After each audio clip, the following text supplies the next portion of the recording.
আসসালামু আলাইকুম আবারও হাজির হয়ে গেলাম আরেকটি পিঠার রেসিপি নিয়ে। আজকে তৈরি করে দেখাবো বাহারি পাটিসাপটা পিঠা অথবা রঙ্গিলা পাটিসাপটা পিঠা। এই পাটিসাপটা পিঠাগুলো দেখতে যেমন সুন্দর, খেতেও ভীষণ মজার। আমার চ্যানেলে আরও পাটিসাপটা পিঠা সহ আরও বেশ কিছু পিঠার রেসিপি আছে, চাইলে দেখে নিতে পারেন। নিচে ডেসক্রিপশন বক্স চেক করে নেবেন। রেসিপিটি ভালো লাগলে চ্যানেলটি সাবস্ক্রাইব করার অনুরোধ রইল। যারা আমার চ্যানেলটি সাবস্ক্রাইব করেছেন তাদেরকে অসংখ্য ধন্যবাদ। তো চলুন এখন রেসিপিটি দেখে নিচ্ছি। পাটিসাপটা পিঠা তৈরি করার জন্য প্রথমেই খিসা তৈরি করে নিচ্ছি। 1 লিটার লিকুইড দুধ হালকা একটু গরম করে নিচ্ছি। যখন হালকা গরম হয়ে আসবে সে পর্যায়ে দিয়ে দিচ্ছি 4 টেবিল চামচ পাউডার মিল্ক। এখন খুব ভালো করে নেড়ে চেড়ে এখন আমি জাল করে নেব যতক্ষণ পর্যন্ত না 1 লিটার দুধ হাফ লিটার হয়ে আসবে। দেখুন আমি জাল করে 1 লিটার দুধ হাফ লিটার করে নিয়েছি। এখন দিয়ে দিচ্ছি চিনি। এখানে 4 টেবিল চামচ চিনি দিয়ে দিচ্ছি, তবে চিনির পরিমাণ আপনারা কমিয়ে বাড়িয়ে দিতে।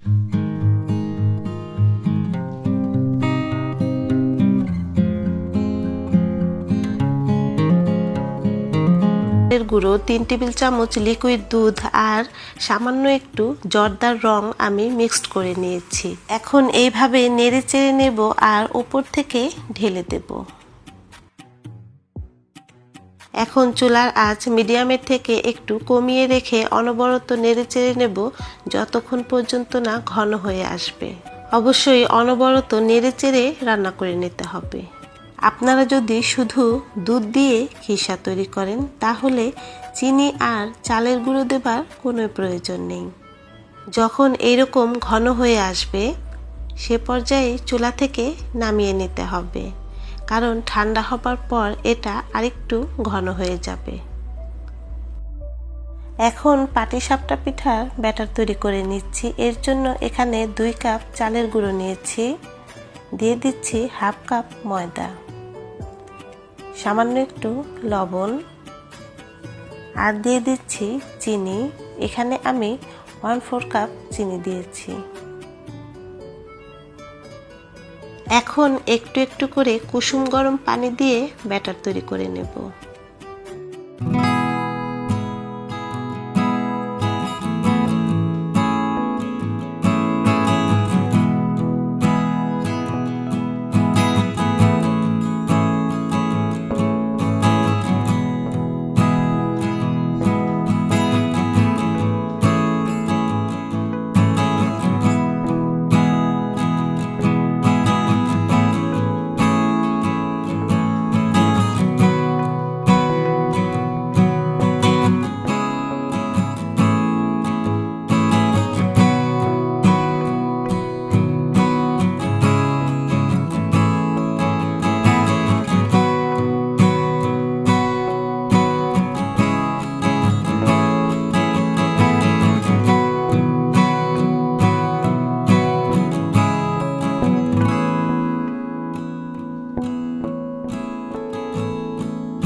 30 সেকেন্ড পর এখন পিঠার ব্যাটার দিয়ে দিচ্ছি।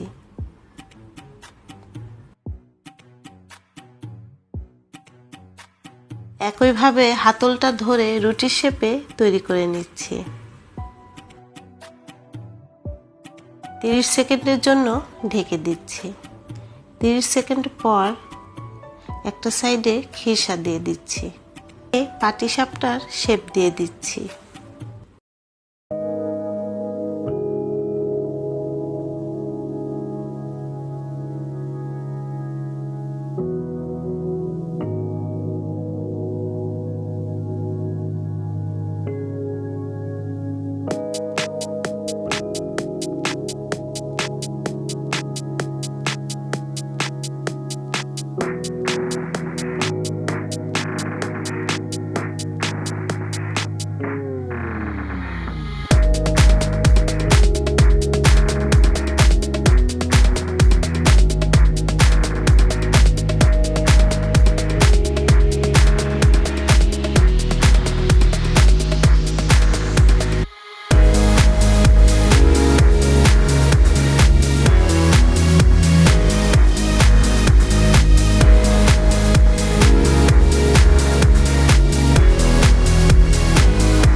শেষে 3 কালার ব্যাটার একসাথে মিক্সড করে বোতলে ভরে একই পদ্ধতিতে আমি এই পিঠাটি বানিয়ে নিয়েছি। প্রিয় দর্শক, আশা করি আমার আজকের রেসিপিটি আপনাদের কাছে ভালো লেগেছে। শুধু দুধের খিরসার রেসিপিটি দেখতে চাইলে কমেন্ট বক্সে কমেন্ট করে জানাবেন। সময় করে আমি রেসিপিটি আপনাদের সাথে শেয়ার করব। প্রিয় দর্শক, আশা করি রেসিপিটি আপনাদের কাছে ভালো লেগেছে। ভালো লাগলে চ্যানেলটি সাবস্ক্রাইব করে পাশের বেল বাটনটি বাজিয়ে রাখবেন। আর হ্যাঁ, ভিডিওতে একটি লাইক দিতে কিন্তু একদমই ভুলবেন না। সবাই অনেক অনেক বেশি ভালো থাকবেন। ইনশাল্লাহ আবারও ফিরে আসবো নতুন কোনো রেসিপি নিয়ে। আল্লাহ হাফেজ।